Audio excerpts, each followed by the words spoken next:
nosotros, historiador de FUTE, conocedor del tema de la inmigración en la República Dominicana, llamémoslo así, el tema de inmigración, para que no nos vinculen tanto con el racismo, xenofobia, desgracia de eso, que tienen a unos hartos ultranacionalistas, porque ahora no nos puede hablar en este país sin que la sociedad civil ponga a uno de la peor manera.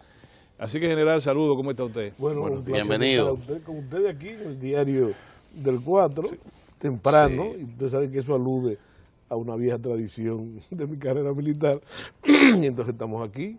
Un saludo muy especial. Por cierto, usted se mantiene en términos civiles. Sí, sí. Los civiles tienen un problema cuando salen de la guardia, que comienza a crecerle la barriga. Usted parece que está yendo al gimnasio. No, yo sigo mi ejercicio tradicional, lo de toda una vida. ¿Y monta bicicleta todavía? Sí. General, dos elementos resurgen, o sea, ha sido lo último que tenemos como información. Sí. Relacionada con la sentencia 168-13 del Tribunal Constitucional. Una es la culminación del periplo que hizo el presidente de la República consultando a los sectores nacionales, el liderazgo nacional sobre este tema tan neurálgico. Y por otro lado, unas declaraciones que ofreció este fin de semana el director de Migración, en el sentido de que la República Dominicana y el Estado Dominicano tienen que pagar el precio de errores cometidos en materia de migratoria por descuido, ¿verdad? Migratoria.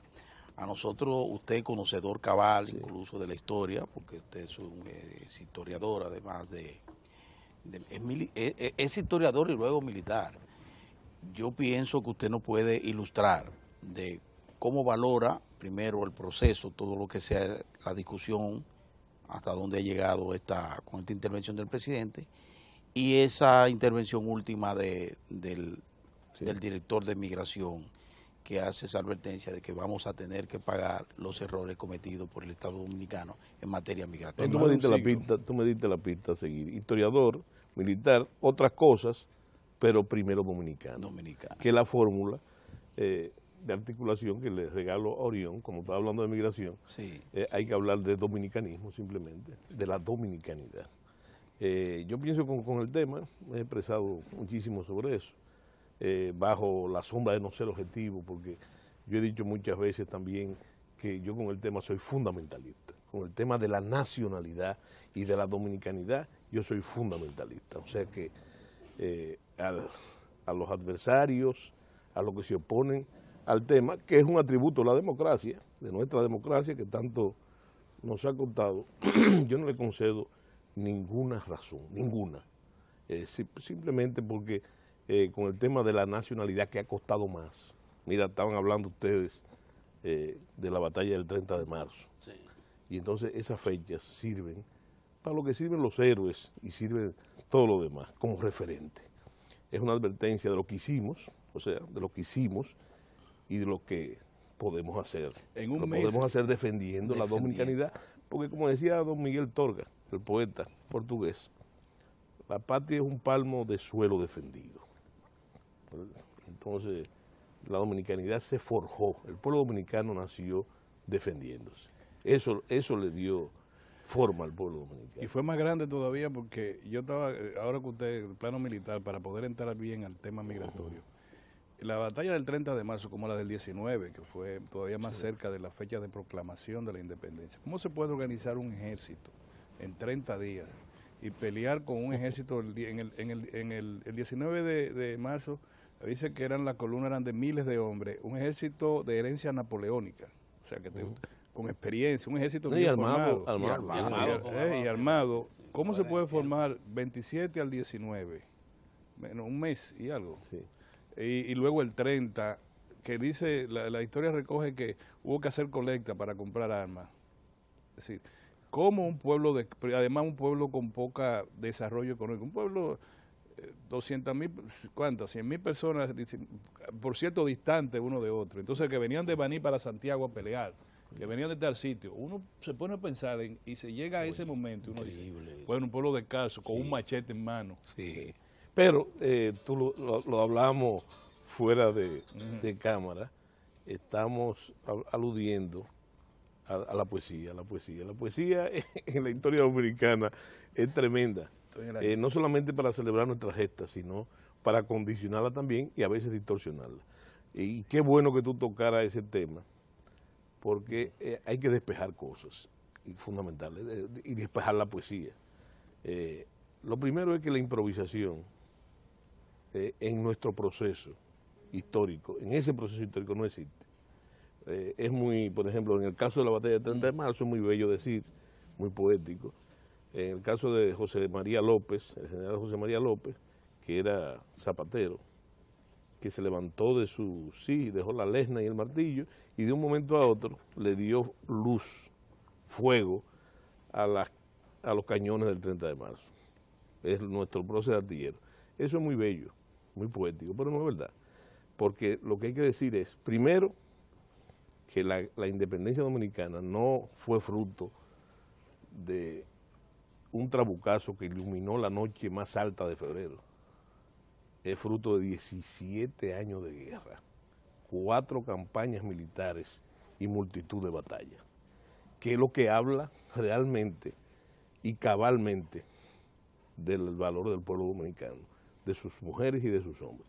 Estamos hablando de 17 años de guerra, porque en la introducción que ustedes hacían, uno tiene la sensación de que esas 2 batallas salvaron la independencia, ¿verdad? Esas 2 batallas son las 2 principales batallas de la primera campaña, porque los haitianos siempre trataron, como decía el presidente Gerard, de ahogar la división, de ahogar la criatura en la cuna de la discordia y ahogarla con sangre. Entonces fueron 4 invasiones militares. Y por eso llevaron más de 12 años de agresiones continuas. Oh, pero no, 17 años. Sí. Son 17 años. Estamos hablando de 4 campañas militares y 2 periodos de tregua. Pero general, al principio de su intervención me dio la impresión de que usted pone, es como si estuviéramos, como si la dominicanidad estuviera en riesgo.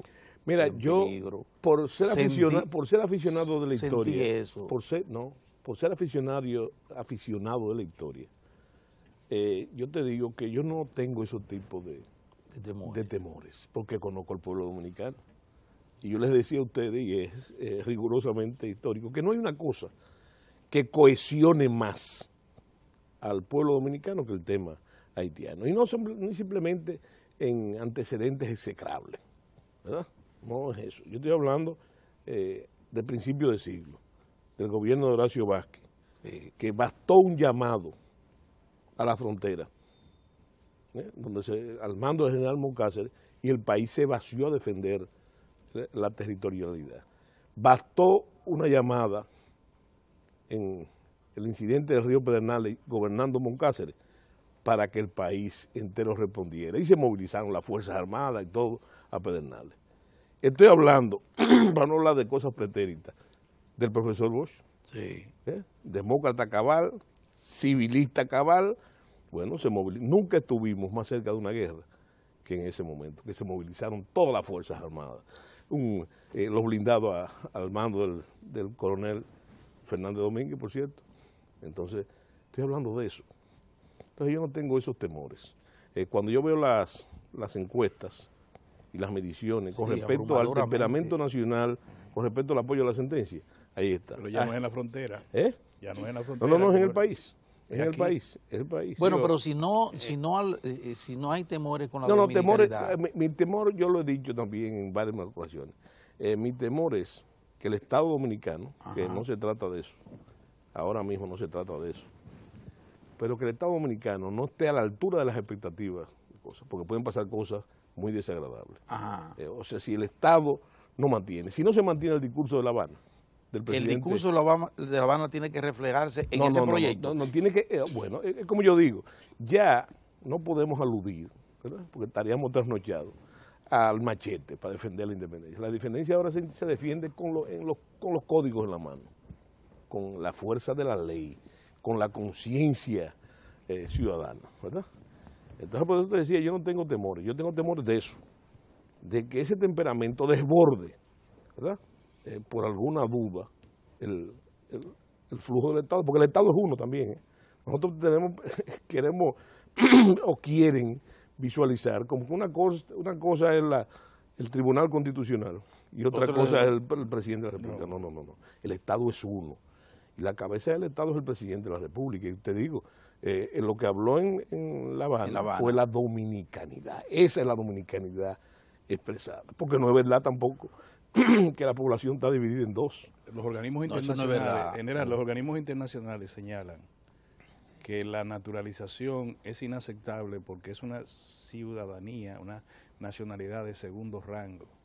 Que la gente que están aquí desde 1929, descendientes de ciudadanos haitianos, pura y simplemente hay que otorgarles una nacionalidad. El cálculo que se ha hecho es de 240 a 250 mil ciudadanos que por una ley sugerida por la sociedad civil, simplemente no la quieren poner como amnistía porque suena feo, pero dice reconocimiento de nacionalidad. ¿Usted cree que con eso resolvemos el problema? Reconocer la nacionalidad. No, es que eso no.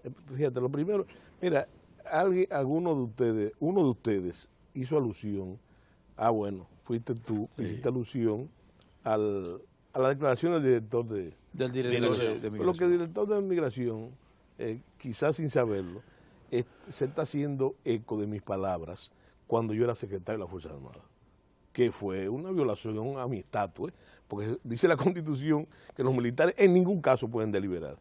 Y yo impulsado, quizás por ese mismo sentimiento que le dije a ustedes, cometí ese error. Pero yo lo dije eso exactamente.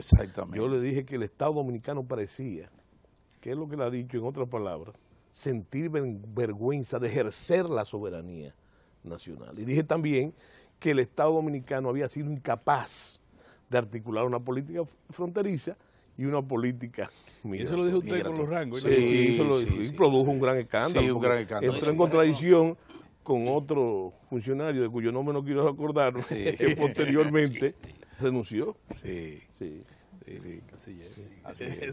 Y en el caso, hay un elemento nuevo en el debate, y es, nunca como ahora República Dominicana había participado en el debate que se tratara el tema migratorio con la parte mediática. Esto era un asunto que se quedaba en las posiciones, en los salones donde se estaban las discusiones. Sin embargo, hoy las posiciones se debaten en los medios. Súper activa. De una manera muy activa. Bueno, como debe ser. Sí, pero no puede condicionar posiciones. No, lo que pueda condicionar posiciones es el interés. El interés de cierta potencia. O vamos a quitar el nombre de potencia, porque en el plano internacional todos los países se supone que son iguales, aunque no lo sean. Eso sí se ve claramente, Ahora bien, eso va en contra con la naturaleza misma de lo que es la concesión del Estado, porque el Estado es una figura que nace del conflicto y no se explica el Estado sin la soberanía, no se explica. Entonces todo esto, esas opiniones internacionales sobre el derecho que nosotros tenemos de darnos nuestras leyes, que es la soberanía, y de hacerlas cumplir, entonces no tiene cabida. Fíjate un detalle, porque también se ha abusado, se ha especulado de una cosa que no se conoce. Me explico. El único que quizás dio en la bola, primero dio en la bola, fue el ingeniero Miguel Vargas, cuando en vez de ofrecer su apoyo puro y simple, dijo que él tenía que conocer el proyecto. Que tenía que conocer el proyecto. Entonces yo lo que te decía es que en ese aspecto, de conocer el proyecto, se dice, ustedes saben que el rumor en el país es una institución, es un fenómeno cultural. Y las cosas de la cultura son difíciles de cambiar solamente con educación, con lo que se va a firmar mañana. Se dice que y lo que ha provocado escozor, aunque es un rumor, el asunto de si esos naturalizados pueden ser electos y elegir. Bueno, yo no sé si ustedes saben, por ejemplo, tomando como referencia, porque hay que usar el derecho comparado. En los Estados Unidos, un naturalizado no puede ser presidente de la República. Aquí tampoco. Bueno, aquí tampoco. Lo que pasa es que dicen que se quiere dar una ley especial de naturalización con reconocimiento de nacionalidad. Ellos quieren arrancar con una minoría en el país. No, yo creo que, lo que te digo, opinar sobre una cosa que uno no conoce es difícil. Ahora, los vicios que ha dado el presidente son interesantes. Porque las consultas, mira, no había que consultar a nadie. porque las posiciones están muy claras. Exacto. Las posiciones a los visitados, eso digo yo, a los consultados, se pusieron. Sí, pero hace tiempo. Yo te puedo decir hasta el orden, ¿verdad? Pero políticamente él hizo lo correcto. Claro. Políticamente es lo correcto. Y a mí no me luce que se está cuadrando feo para batear, ¿verdad? Porque tenemos eso o tenemos el caso de La Habana. Entonces yo creo que el que va a hablar en la ley de naturalización es el hombre de La Habana, ¿verdad? Pero, sin desechar, naturalmente, tratar de jugar con las presiones. Cuando yo digo jugar, lo digo en el buen sentido de la palabra, no faltándole el respeto a ese paso tan importante. La Constitución de la República lo hace al presidente de la República responsable de toda la política internacional, ¿verdad? Por los interlocutores que están establecidos. Ahora bien, su principal deber no es ese. Su principal deber es respetar la Constitución general, de la República. ¿Cómo usted defendería de aquí en esta tribuna el hecho de que se habla del arraigo? Es decir, una persona tiene 20 años de arraigo, de relación directa con el territorio. Sí. Por consiguiente, ese derecho consuetudinario de que se habla internacionalmente, sí, entonces no me puede desarraigar de ese territorio donde yo nací, crecí y vivo aquí. Que yo vivo en un desorden, que no tengo nacionalidad, que de esto y lo otro, lo que usted quiera. Ahora, yo tengo 20 años, soy hijo de una pareja de esposos indocumentados. Sí. Esa parte es la que el presidente le causa problemas, porque es la parte que se relaciona con la humanidad y con los derechos inherentes a la persona. Sí, mira, porque, fíjate lo que pasa. Y es una figura viejísima. Y por eso te decía lo del fundamentalismo. Mira, yo estuve contrario totalmente y participé. ¿Tú no se acuerdan el acuerdo que se hizo para el cumplimiento del 4%? ¿Se recuerdan? Sí, los candidatos. Mira, yo dije algo ahí que causó sacudimiento, pero es verdad. Tú no puedes acordar el cumplimiento de la ley. La ley se cumple. Tú no la puedes acordar. Es como si yo te dijera, bueno, vamos a coger a los ladrones para hacerle comprender que no se... Eso es lo mismo. Vamos a acordar que no roben. No. La ley, como decían los romanos, pero yo te digo que la ley es dura, pero es la ley. Entonces, ¿por qué buscarle vuelta a la ley? Porque, mira, en un caso, nosotros tenemos muchísimos dominicanos, se habla de millones en los Estados Unidos, ¿verdad? ¿Tú has visto alguna vez el Estado Dominicano o cualquier otro estado tratando de negociar la naturalización de esa gente? Mi obligación es tener registrado mis nacionales. Le pedimos clemencia, sí. Bueno, pues, no voy a opinar, porque para evitar una mala palabra. No solamente nosotros, sino también los nicaragüenses, los salvadoreños. Sí, pero yo lo que te digo a ti es que el Estado, ¿verdad? El Estado usa otros interlocutores para hacer eso. Ahora, la preocupación fundamental del Estado dominicano no es que naturalicen a los dominicanos, o el estatus legal, que por cierto está en discusión ahora mismo, la nueva ley migratoria en los Estados Unidos. Han votado 3 millones de... Sí, pero hay algo que a mí me gustaría conocer su opinión. Sí. Mire, desde el principio hubo una expresión muy sentida del presidente cuando recibió a aquellos señores, a los haitianos, una comisión de haitianos, y ahí fue cuando el presidente habló por primera vez de que había que buscarle una solución humanitaria. Sí. Pero eso luego ha habido como una perversión del concepto, cómo se ha manejado. No, por lo que dijo Orión. Entonces, yo lo que quiero saber es cómo buscarle, cómo lo interpreta usted, porque ahora se están buscando situaciones que respondan a esos requerimientos de respetar los derechos humanos, en el caso particular de los haitianos, que está en la pero al mismo tiempo que no toque, pero ni someramente, el espíritu y el contenido de la 168.13. Bueno, ¿Cómo lograr eso? ¿Cómo lograrlo? Eso yo lo veo, lo que te dije, el cumplimiento. ¿Qué es lo que estamos hablando ahorita? De la percepción. Sí. La política es la percepción. Lo que tú dices, al principio, yo fui un crítico del presidente con respecto a eso, pues, a esa iniciativa del presidente, y se malinterpretó que estaba pidiendo perdón. ¿Me entiendes? Es un efecto retórico. Pero, ¿cómo se percibe eso? ¿Tú sabes cuál fue el resultado de eso? Porque es un laboratorio. ¿Qué fue lo que pasó? Inmediatamente ocurrió el acoso de las señoras. De las señoras que fueron, don Consuelo. ¿Por qué? Porque vieron debilidad en el Estado. Mira, esa percepción Todos somos haitianos. Exactamente, exactamente. No. Y el señor Martelly, el presidente Martelly, en su discurso de Caricón, los argumentos que utiliza son de esos dominicanos que están apoyando eso. Óyeme, eso es una cosa trae la otra. Entonces yo lo que te digo a ti es que el presidente hay que buscar una salida. ¿Cuál es la salida? La del cumplimiento de la ley. Ahora, en la interpretación que tú dices, ¿verdad? Entonces también tiene que ser conforme a la ley sin desechar. Porque mira, el respeto a los derechos humanos, sin clasificar si son haitianos o dominicanos, está consagrado en la Constitución de la República. Así es. Entonces, yo pienso que la conciliación está en la ley. Está en la ley. ¿Por qué salirnos de la ley? Pues salirnos de la ley, mira, ¿tú sabes lo que es salirnos de la ley? Es hacer alusión a lo que dijo el director de Migración, tratando de... Mira, el dominicano, en la sabiduría popular, dice una cosa que... Y tú sabes que a mí me gustan mucho los refranes y eso. Cuando se habla de hacer de tripa corazón, siempre se agrega, aunque los corazones de tripa no sean buenos. Sí. Ahora por esa salida que buscan los dominicanos siempre, ¿me entiendes? Mire, general, ahora usted es un tranque ahí un poco porque la ley dice lo que dice el juez que dice. No, nada. Cuando usted va a cualquier sitio, usted interpreta la ley como usted quiera. La ley dice lo que dice el juez que dice. Ahora, el juez de control constitucional, ese dice, la Constitución dice, no lo que yo digo, aunque es de interpretación restrictiva. Sin embargo, lo que dice el juez constitucional es lo que dice la Constitución, más nada.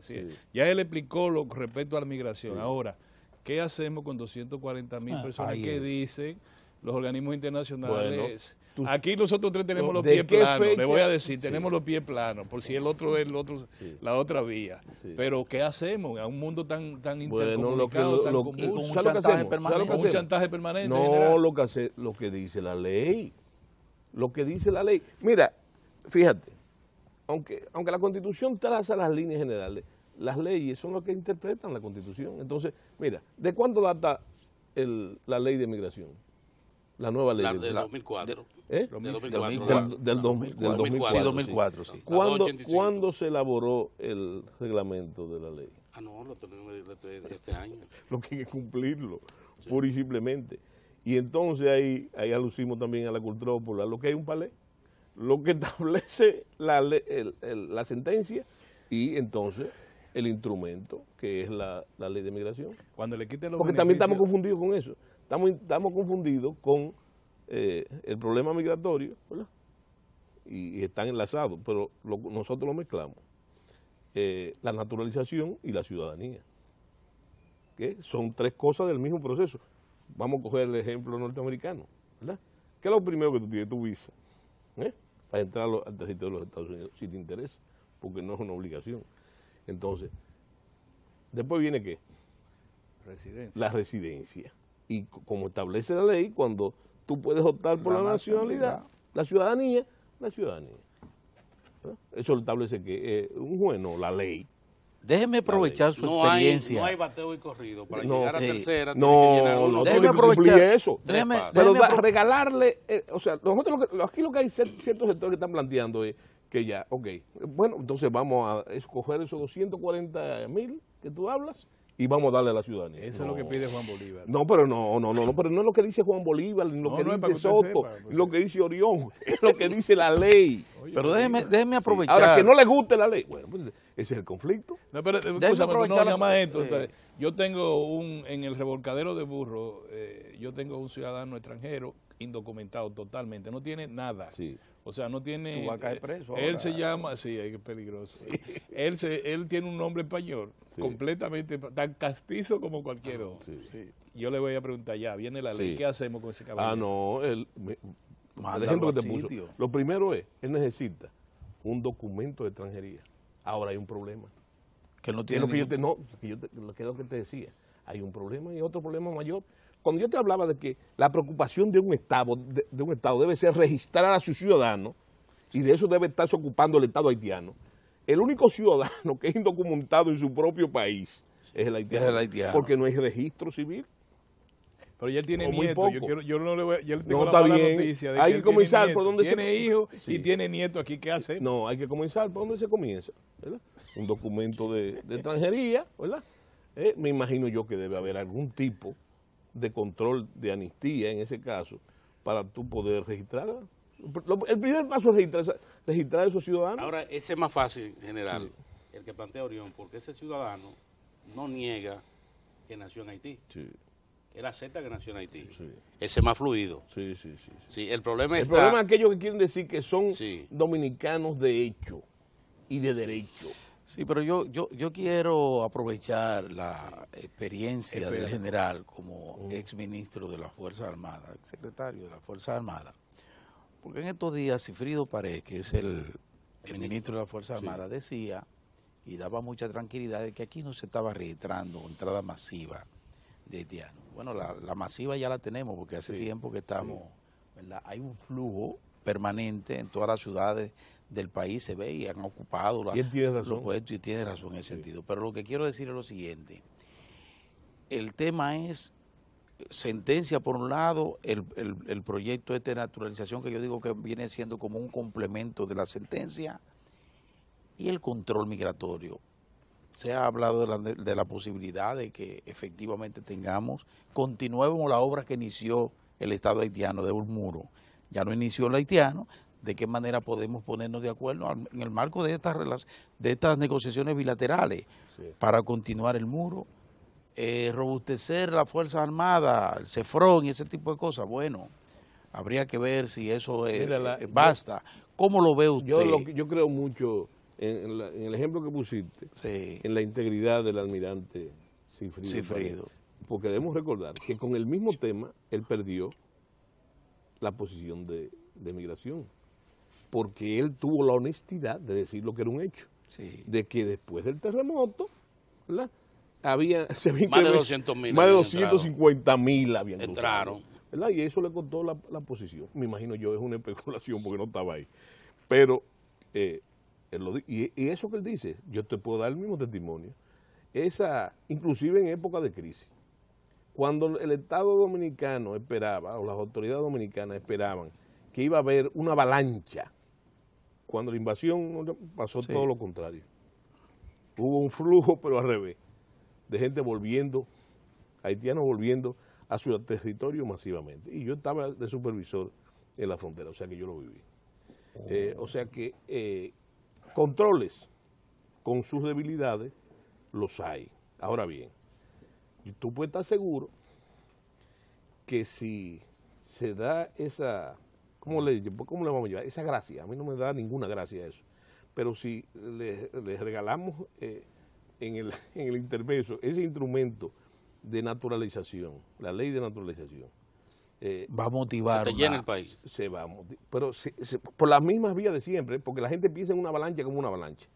Pero hay que saber lo que son los caminos verdes, como se decía. Los caminos verdes. Se los conocen los traficantes. Pues claro, que es lo mismo. La misma ruta de los traficantes es la misma ruta de los ilegales. Entonces, hay que tomar y yo creo que en eso yo no tengo ningún tipo de temor. Quizás el tema de la fronterizo debe ser una prioridad de los organismos de seguridad. Y marcarla, no simplemente de boca. Eso le iba a decir, hay un componente que es de seguridad, porque se ha hablado, se especula, se dice que después del terremoto aquí hay una masiva presencia de delincuentes peligrosos. Delincuentes peligrosos que se escapan por la cárcel, exmilitares, tontos macú. Aquí tenemos de todo eso, ¿eh? Sí, pero no se abriga el temor de que esa gente pueda nuclearse aquí en células. Se malinterpretó, pero yo en una conferencia dije que había que crear, se malinterpretó, como una especie de policía, ¿verdad?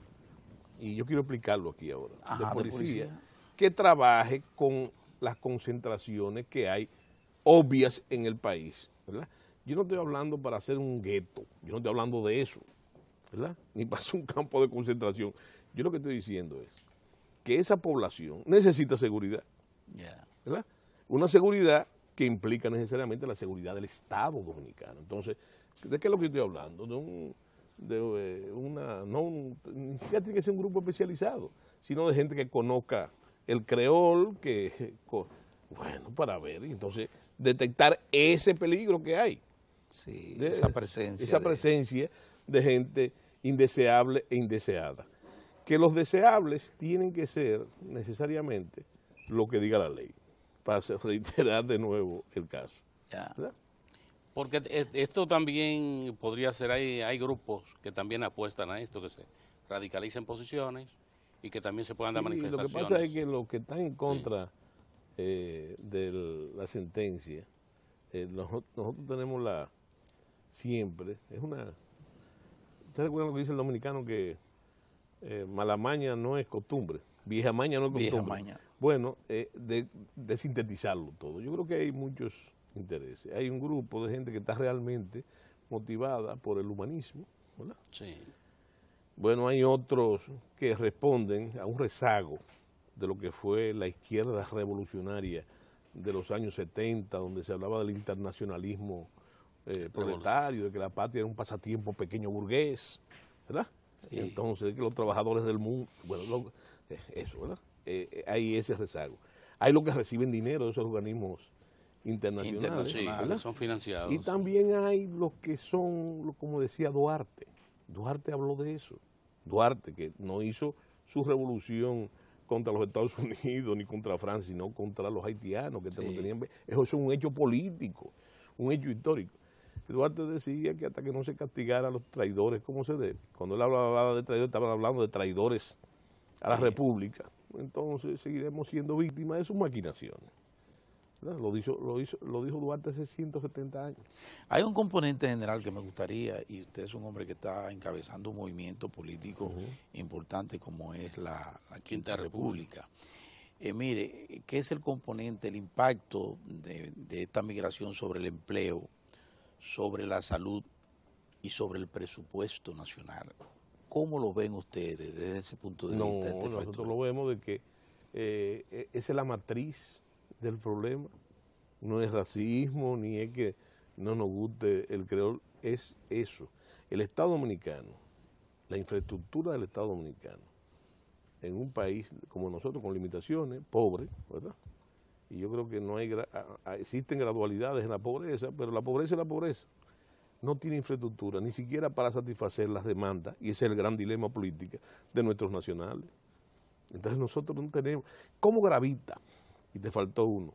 ¿Cómo gravita esa presencia ilegal? Que no paga impuestos tampoco. Que no paga impuestos. Que no paga impuestos. ¿Cómo gravita en los tres ejes de un gobierno, de cualquier gobierno? Las tres funciones fundamentales de un gobierno, las tres, son educación, seguridad y salud. ¿Verdad? ¿Por qué son las tres principales? Porque el contribuyente paga para que se le dé ese servicio vital, no es un regalo. Entonces, esas tres cosas son las que están seriamente aquejadas en la República Dominicana, y esas tres cosas son las que están impactadas por esa migración ilegal. Tenemos el caso gravísimo, tú hablaste de salud, se habla de un 30% del presupuesto de salud que se va en atenciones. En el caso de la frontera hay situaciones de 60%. En atenciones humanitarias. Sí, humanitarias, porque eso hay que decirlo también. Sí. Porque ahora quieren pintar al Estado Dominicano como un Estado esclavista. No, nosotros somos quizás demasiado hospitalarios. Segundo, esa es salud, ¿verdad? Y la educación. La educación, que no creo que esté cuantificado, pero se puede cuantificar fácilmente. Debe ser igual casi que el de salud. Y el problema que tú hablabas de la seguridad y la cantidad de delincuentes y malhechores y gente de todo tipo que tenemos aquí. Sí. Ahora, por lo visto queda claro que usted se incluye en la parte de los dominicanos y dominicanas que han participado en el debate, que entiende que la sentencia del Tribunal Constitucional es para aplicación, la apoyo militantemente, que vincula todos los poderes del Estado. De igual modo, la ley 285-04, usted entiende que esa legislación es de aplicación, que ahí no hay lugar para... No aplicar la ley. Sí, pero dígame una cosa, mire, hay un ahora que debe tener un acento humanitario, ¿verdad? Un acento humanitario, siempre, pero que tampoco debe ser, oye, una preocupación muy grande, porque el pueblo dominicano es así. ¿Cuál es el atributo fundamental del pueblo dominicano? Es su sentido de la hospitalidad. Todo el mundo lo celebra. Todo el mundo celebra esa hospitalidad. Ahora debemos ser hospitalarios hasta el punto que no nos duela, que es lo que estamos hablando con el asunto del... Hay otra componente, que es la presión internacional, que eso Eso se ha llevado y traído aquí. Nosotros tuvimos una experiencia con Barrigol, por ejemplo. Se nos vivía chantajeando de que ese contrato no se podía tocar porque la inversión extranjera y porque los organismos internacionales. Total, se revisó el contrato, mejoró sustancialmente el contrato y no hubo mayores dificultades con esos organismos crediticios internacionales ni nada de eso.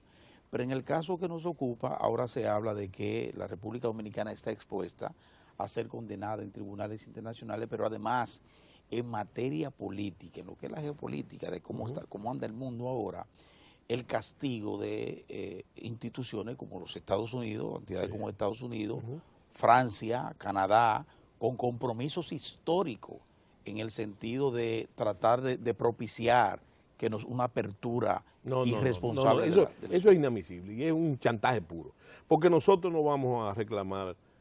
Cuando ellos hicieron el muro con México, nosotros no fuimos a reclamar. Cuando ellos dividen familias, pero ellos son que es un caso muy humano. Pero ellos son grandes. Pero no importa. Es que es que no podemos hablar de grande y chiquito. Es que en el sistema internacional se supone que todos los países, las naciones, son iguales. Y estamos hablando de derecho internacional. Entonces, mira, la legislación española con los árabes. Eso es terrible, lo que está pasando es terrible. Sí, pero fíjate, ellos acaban de reformarla. Lo que está pasando en Francia, que se están endureciendo. Sí. Bueno, entonces, óyeme, no podemos caer en eso.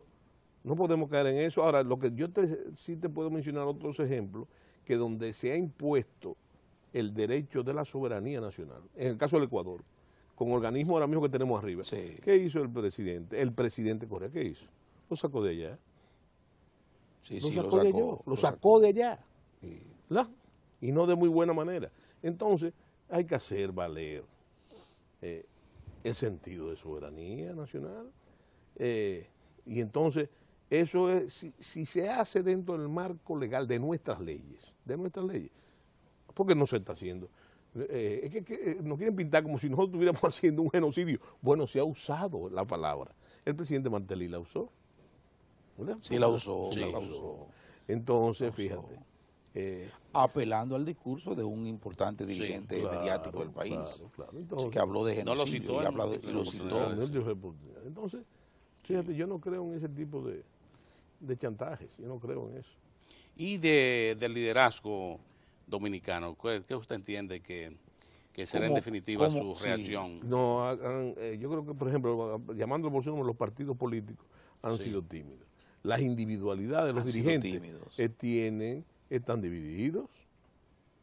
Por ejemplo, el primero que apoyó la sentencia, ¿verdad?, desechando todo tipo de chantajes de muchísimos, fue el ingeniero Vargas Maldonado en Nueva York.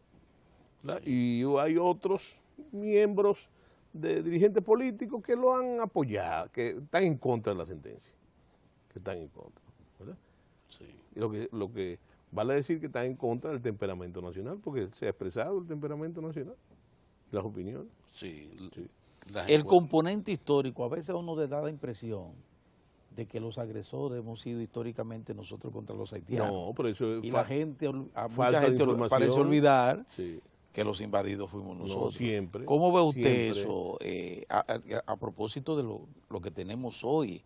¿Usted cree que el país ha avanzado? Se ha hablado de una invasión. ¿Hay suficiente conciencia de totalmente, y además que hay que, fíjate, en términos militares, y recuerda que los militares no trazan la política, no son deliberantes, sino obedientes al poder civil. Fíjate, en el caso de los militares, la doctrina dice que tú te organizas en virtud de la amenaza. Tú te organizas, equipa la fuerza y la entrenas en virtud de la amenaza. Entonces, no es una amenaza. Cuando tú haces el análisis de la amenaza, tú vas a tener permanentemente esa amenaza, la amenaza haitiana, por un problema geopolítico. No porque los haitianos sean o no dejen de ser. Es un problema geopolítico. Sí. Y yo creo, las Fuerzas Armadas está erigida en virtud a esa amenaza, ¿verdad? Que no tiene que ver nada con la convivencia pacífica, no. Alguien dijo una vez que las Fuerzas Armadas, eso que se dice, pero bueno, acá, ¿por qué tienen Fuerzas Armadas si no tienen amenaza? Es mejor no tenerlas, tenerlas y no necesitarla, que necesitarla y no tenerla. Entonces la historia está ahí. Así es. Mire, y a propósito de geopolítica, quizás, no sé, porque no he visto que, sobre todo desde el gobierno, se haya apelado a un recurso importante, ahora que se habla de presiones internacionales, a lo que fue una de las principales resoluciones de la CELAC, que fue en dos direcciones. Primero, en el sentido de declarar la paz, una región de paz, pero segundo, apelar a la autodeterminación de los pueblos. Claro.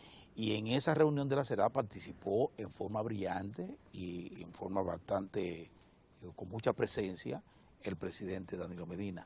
A propósito de la geopolítica, ¿cómo ve usted esto que está aconteciendo en América Latina con estos organismos que se están robusteciendo frente a lo que es el equilibrio mundial, con situaciones que antes, bueno, miedo a las embajadas, como que se le ha ido perdiendo ya el miedo a eso, y miedo a eso. Sí, ¿cómo lo ve usted desde su óptica? Tiempo de forma dilatada, muchos de esos organismos no funcionaban, lo que tú estás hablando, los organismos regionales, sí.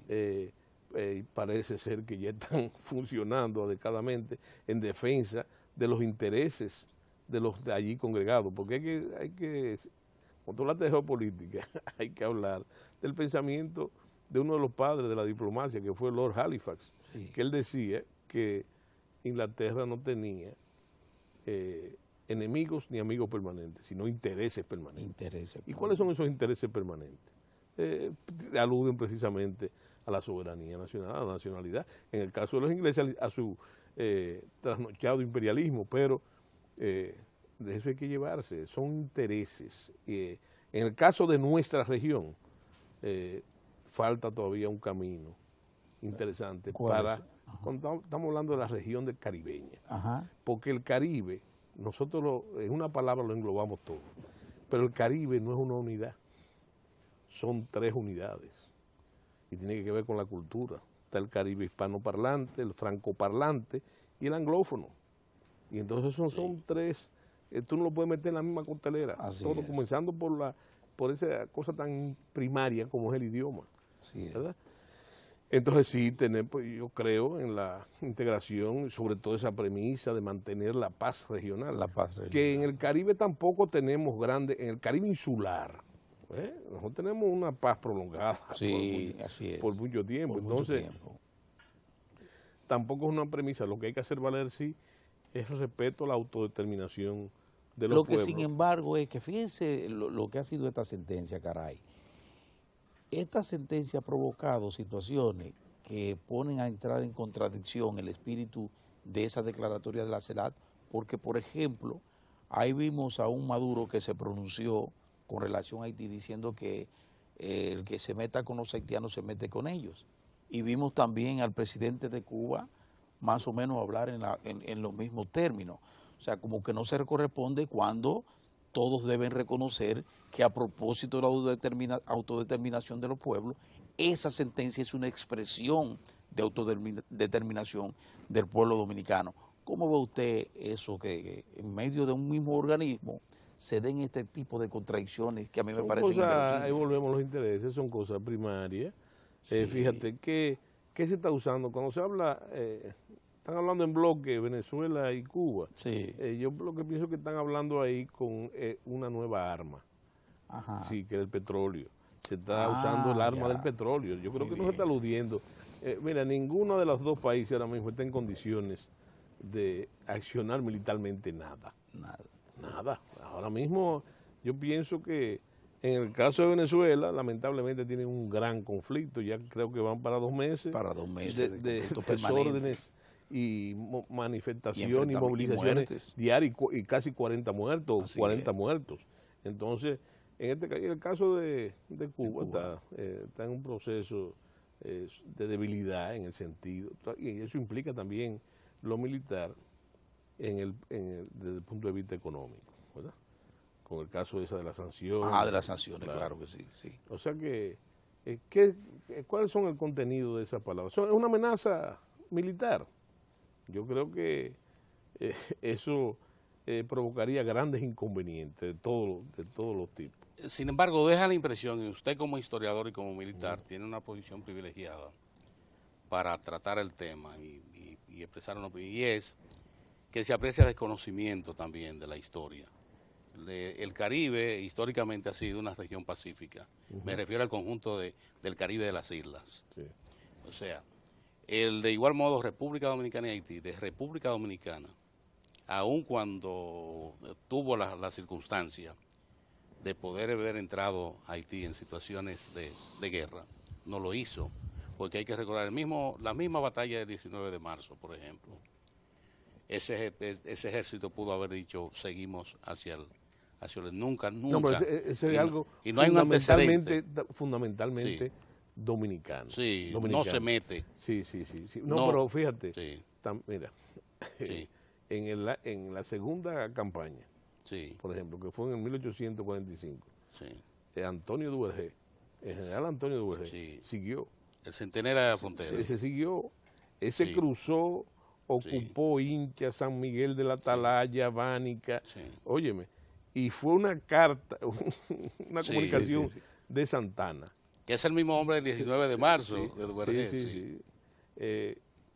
Que le dice que, óyeme, que se devuelva, porque esas actitudes ofensivas podrían, y eso hay que, con muy buen juicio, lo que es la correlación de fuerza, que podía debilitar, ¿verdad?, la posición nacional, en el sentido de que todos los logros que se hicieron en esos 17 años de guerra fueron producto de la defensa.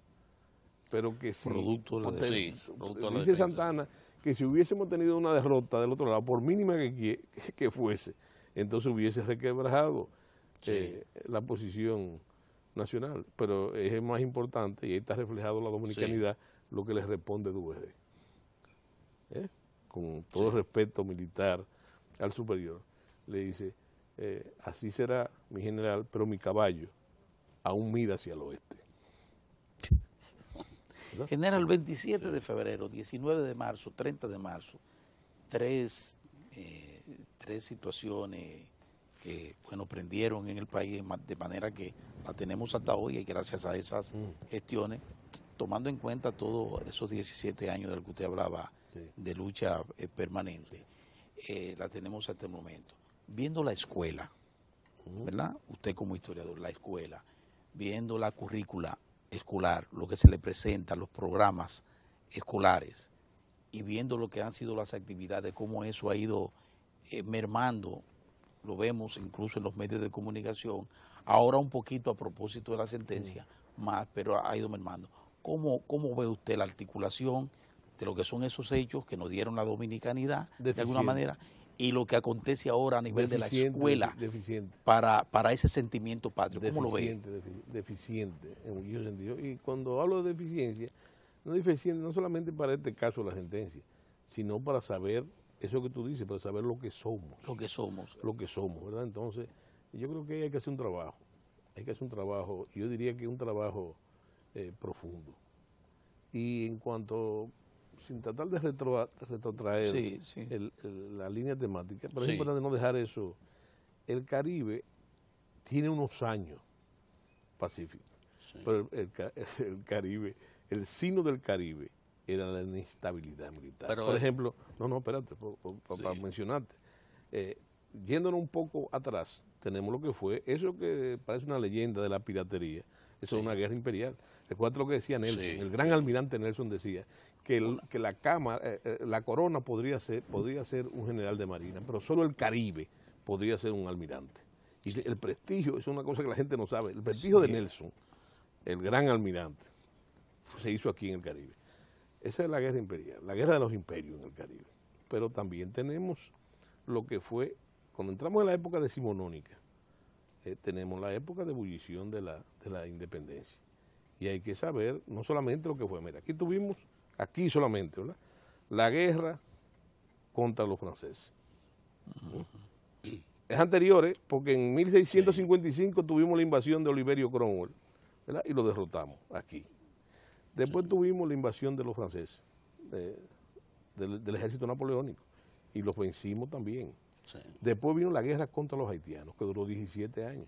Fíjate, no podemos hablar de pasividad. Y después de la guerra de la independencia, entonces tuvimos la guerra contra España, ¿verdad? De guerra en guerra. De guerra en guerra. Y entonces, después de eso, entonces la tragedia de Concho Primo, de las revoluciones permanentes. El revólver Sí, que hablaba. pero entonces en Cuba tuvimos la guerra grande, la guerra de y los 10 años y chiquita, después y la guerra y chiquita, la guerra chiquita, sí. ¿verdad? Entonces, fíjate que el siglo XIX fue pero después en el siglo XX, entonces tuvimos el problema de la Guerra Fría con Cuba ahí, que era la retaguardia estratégica que se llamaban, y los gringos le llamaban un portaaviones soviético en el Caribe. Pero cuando usted se pone... La crisis de los misiles, ¿se acuerda de la crisis de los misiles? Ahora tenemos, se puede hablar de que a partir del final de la Guerra Fría hemos tenido un periodo de paz. Una guerra de la guerra de la diplomacia. Y la participación... Que la hemos perdido nosotros frente a Haití. Claro. ¿O no? Sí. General, ¿cómo lo ve usted? Sí. La guerra de la diplomacia. No, los dominicanos hemos sido flojos en eso, en la diplomacia, porque hemos confiado demasiado en el machete, ¿entiendes? Y ahora son misiles mediáticos lo que hablan. Sí, claro. Yo siempre hablo de que hay que volver, hay que poner eso claro. Yo digo siempre que hay que volver a Capotillo. Inclusive me despido en las redes sociales, hay que volver a Capotillo todas las noches. Pero hay que volver a Capotillo, pero no con el machete en la mano. Hay que volver a Capotillo para repetir Capotillo en la fábrica, en la industria, en la parcela, en el consultorio, en el cuartel. Esa es la nueva gesta y la gran guerra contra la pobreza. En un país que tiene 6 millones de pobres, con una población de 10. Esa es la gran guerra. Distribuir mejor esa riqueza que hemos ido creando. La desigualdad, ese es el... Claro, sin perder la posibilidad, porque ha sido nuestro signo de siempre, tener ahí el heroísmo simbolizado en el machete. Que yo digo que el dominicano no nace con un pan debajo del brazo, nace con un machete debajo del brazo. Y lo lleva a Nueva York, lo lleva donde quiera, lo tiene bajo la cama, donde hay que tenerlo, y esa es la labor de la educación. Lo que hay que tenerlo es en la conciencia nacional, saber ese espíritu de libertad que ha tenido siempre el dominicano. Muy bien. General, usted no sabe lo que le agradecemos, su participación brillante como siempre, enjundiosa, edificante para nosotros y para toda la colectividad que nos honra con su presencia cada día aquí en Diario del 4. Terminamos con el general, que agradecemos, y ya por ahí viene Lalo Gómez con los deportes, y posteriormente entonces tendremos nuestra sección cultural. Héctor Tineo y Mozart de Lance se despiden hasta mañana, cuando volveremos a estar con ustedes. Hasta entonces.